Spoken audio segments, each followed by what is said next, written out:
Entendes o que estás lendo? O podcast que te leva através das páginas da Bíblia, livro por livro, capítulo por capítulo. Uma exposição bíblica emocionante. Aperte os cintos e embarque comigo nesta viagem.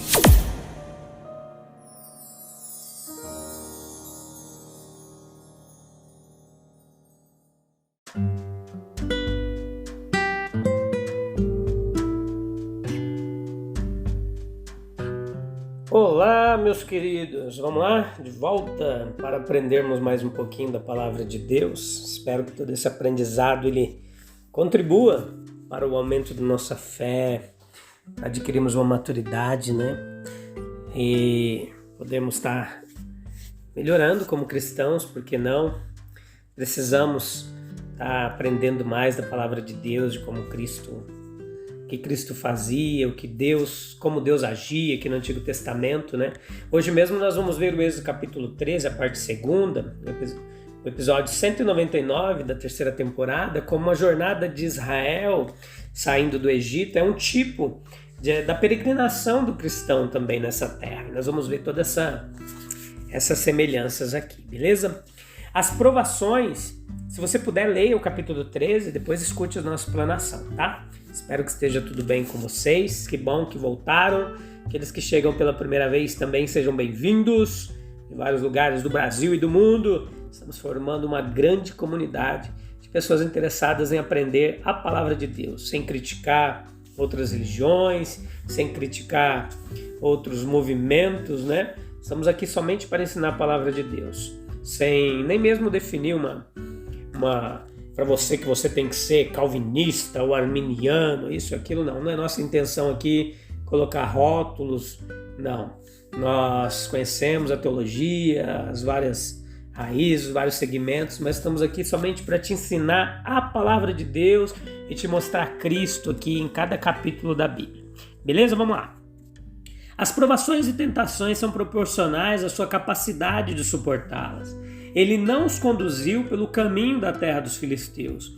O conflito com estes não foi demais para a sua força, mas foi demais para a fé de Israel. Eles teriam naufragado logo no início.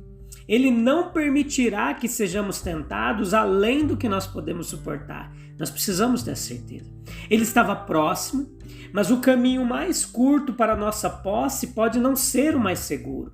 O amor de Deus é mais plenamente demonstrado ao nos levar aparentemente para longe do que desejamos, do que nos levar a isso de uma só vez. O seu propósito, Deus, ele nos conduz pelo deserto também, onde pelo conhecimento de nós mesmos e dele, nós podemos estar preparados para a porção terrena e celestial que ele pretende nos entregar. Eles levaram com eles uma prova da fidelidade de Deus, versículo 19. O tempo pode ter sido a esperança expressa por aqueles ossos de José levados agora. Parecia uma vaidade, uma loucura, mas não era. Essas relíquias, elas tocaram 1 milhão de corações e os lembraram de quão gloriosamente Deus redimiu a sua palavra. Nós trazemos consigo lembranças que nos enchem de fortes garantias para o futuro. A própria luz que possuímos agora conta-nos como Deus cumpre suas promessas. Os corações humanos, eles creram no Deus de antigamente, quando ele disse que o sol da justiça surgiria, e os lábios humanos declararam a esperança. Os cumprimentos passados da profecia, eles estabelecem amplos fundamentos para a nossa confiança de que cada palavra será redimida da mesma maneira. Eles tinham o próprio Deus como guia. Nós temos a habitação do Espírito e de Cristo. Não podemos errar o caminho se seguirmos aquele que vai antes de nós. A luz de sua presença é mais brilhante na noite de nossa provação. Quando tudo mais é velado à vista, a luz dessa presença graciosa, ela irradia em todo esplendor. Deve haver o dia para ter a consolação da glória à noite. Nós estamos seguindo os passos de Jesus. Ele é Salvador, bem como um sacrifício para nós. Vemos a figura de fogo e de nuvem, capítulo 13, versículo 17 ao 22. O Senhor foi adiante deles, Êxodo 13, 21. Israel poderia estar em Canaã dentro de 10 ou 11 dias. E a razão para a qual não é dada em Êxodo 13, 17 é porque eles demoraram tanto tempo.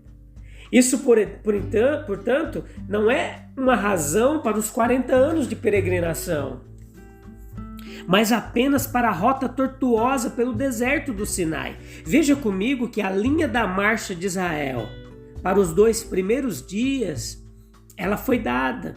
Eles partem de Ramsés, capital de Gósen, uma cidade-armazém recentemente construída pelos hebreus. A primeira etapa e a provável parada foi em Sucote, que significa tendas. Talvez uma estação de caravanas ali, depois eles partem até Etã, na beira do deserto. Há estradas, canais, agora tudo a ser deixado para trás. E então apareceu fogo e nuvem. Foi totalmente sobrenatural.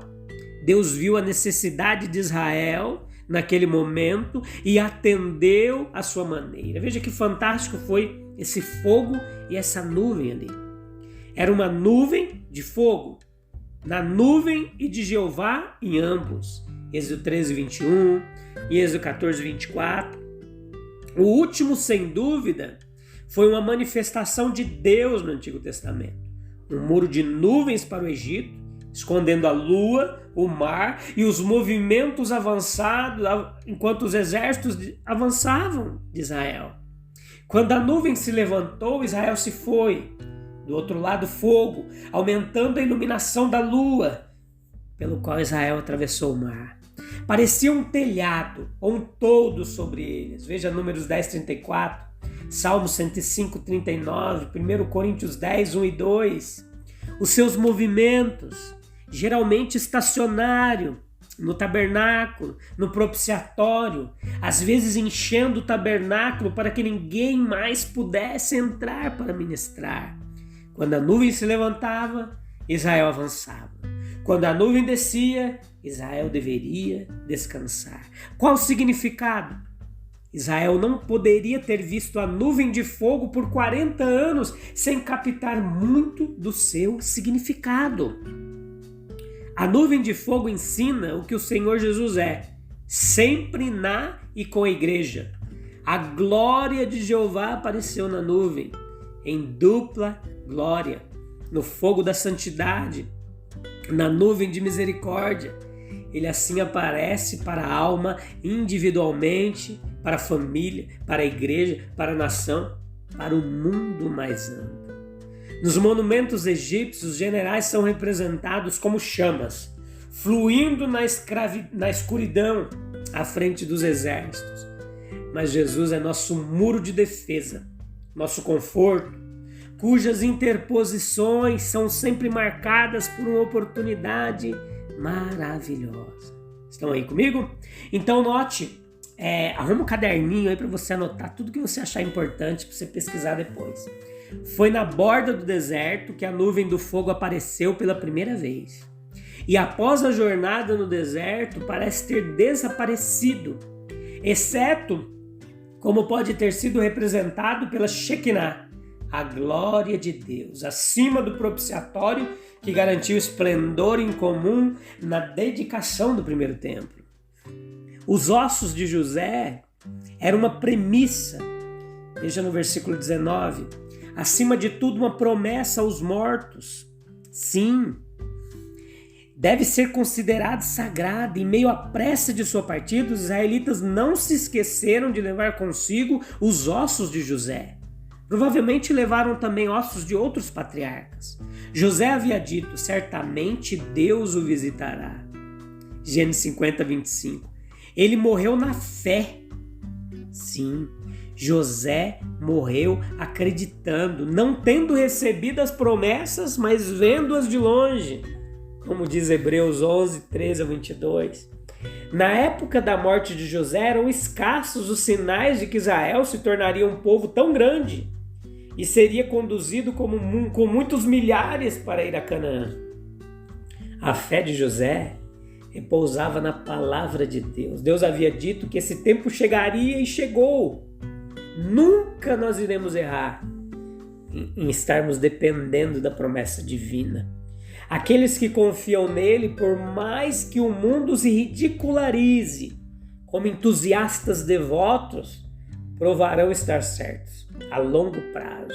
Os eventos eles verificarão e confirmarão que a sua confiança não é vã. Vemos uma dica aqui da ressurreição.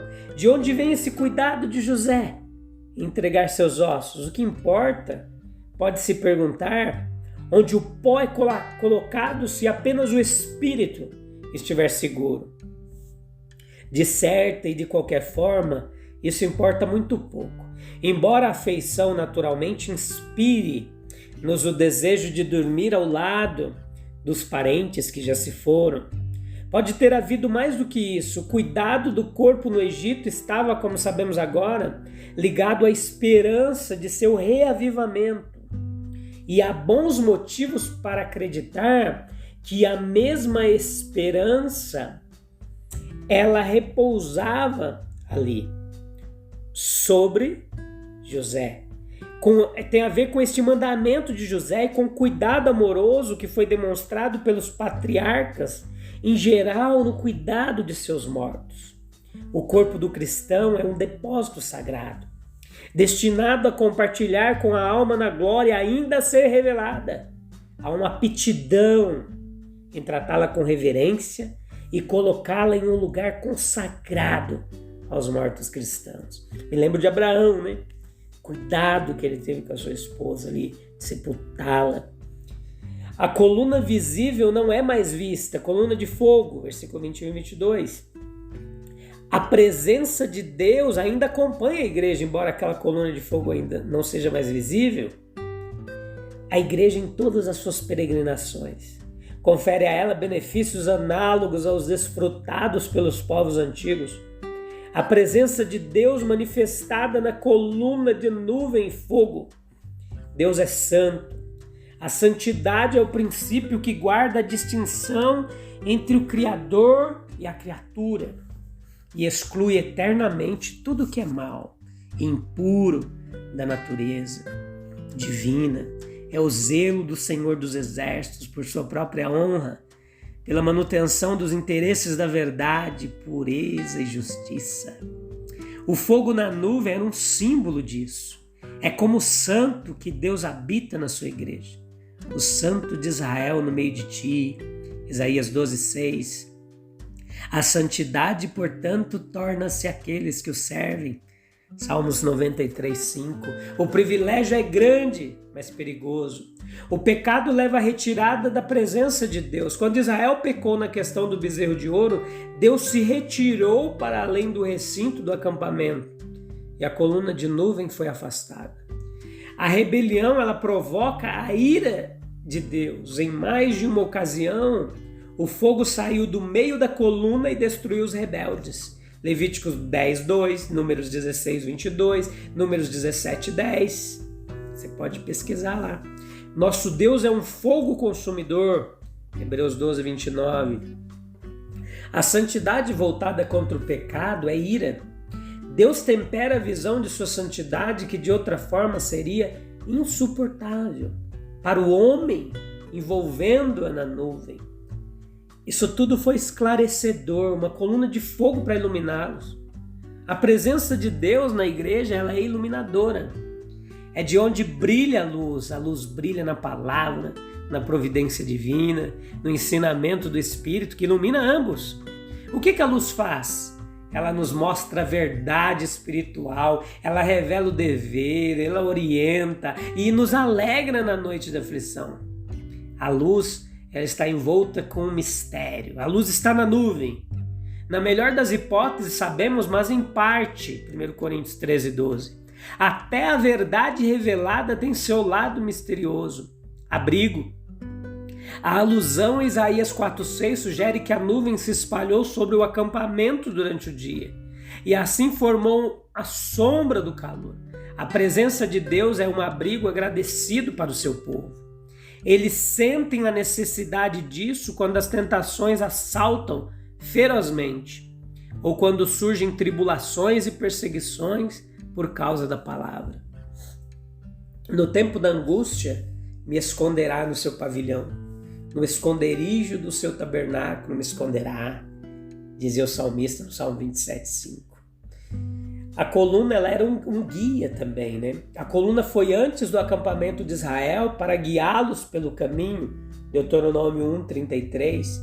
A nuvem ela apontava o caminho durante o dia e o fogo à noite.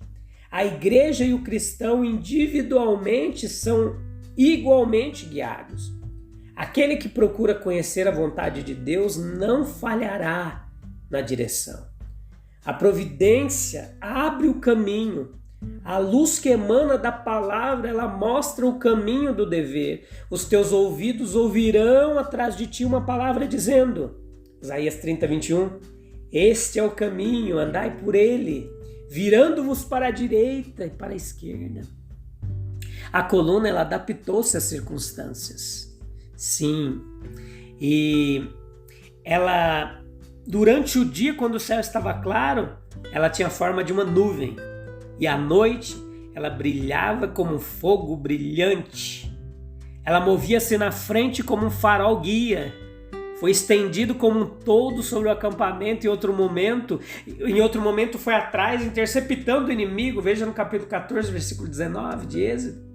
Assim Deus varia os aspectos de sua presença, os modos de sua ajuda, com a adaptação infalível às necessidades especiais de seu povo. Ele é todo suficiente. Fantástico, né? Obrigado, meus queridos, pela audiência e pela paciência. Te espero no próximo episódio, onde veremos o capítulo 14. Um abraço, até breve. Tchau, tchau.